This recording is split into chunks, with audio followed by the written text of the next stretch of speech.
Today's question is మే 2026లో ప్రారంభించబడిన project freedom operation ఏ కీలక జల మార్గంలో నౌకాయాన స్వేచ్ఛను నిర్ధారించడమే లక్ష్యంగా పెట్టుకుంది.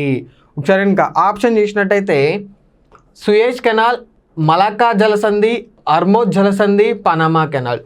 సో ఏదైతే ఆన్గోయింగ్ డిస్ప్యూట్స్ నడుస్తున్నాయో ఇరాన్కి మరియు యుఎస్ఏకి, దాని ద్వారా ఇరాన్ స్ట్రైట్ ఆఫ్ హార్మోజ్ని బ్లాక్ చేయడం జరిగింది.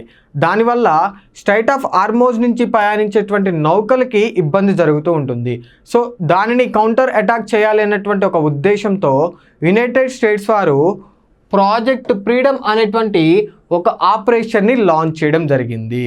ఈ యొక్క ప్రాజెక్ట్ ఫ్రీడమ్ యొక్క మెయిన్ ఉద్దేశం ఏంటి అంటే, ఏదైతే స్ట్రైట్ ఆఫ్ హార్మోజ్లో ప్రయాణించేటువంటి నౌకల యొక్క ప్రయాణం అనేది సురక్షితంగా జరగాలి అనేటువంటి ఒక ఉద్దేశంతో యునైటెడ్ స్టేట్స్ వారు ప్రాజెక్ట్ ఫ్రీడమ్ అనేటువంటి ఒక ఆపరేషన్ని స్టార్ట్ చేయడం జరిగింది.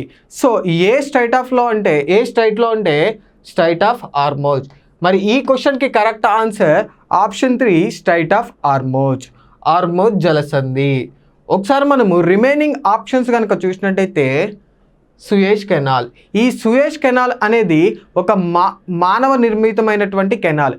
ఇది మెడిటేరియన్ సీని మరియు రెడ్ సీని కలుపుతూ ఉంటుంది. ఇది ఈజిప్ట్లో లొకేటెడ్ అయి ఉంది. Coming to the straight of Malacca. ఈ స్ట్రైట్ ఆఫ్ మలక్కా అనేది సహజ సిద్ధమైనటువంటి జలసంధి. ఇది సౌత్ చైనా సీని మరియు అండమాన్ సీని కలుపుతూ ఉంటుంది.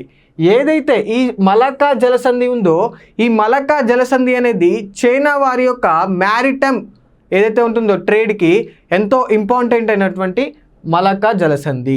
సో ఇది టోటల్గా 900 కిలోమీటర్స్ లాంగ్ అనేది ఉంటుంది. దాంతోపాటుగా 60 to 250 కిలోమీటర్స్ వైడ్ అనేది ఉంటుంది ఈ స్ట్రైట్ ఆఫ్ మలక్కా అనేది.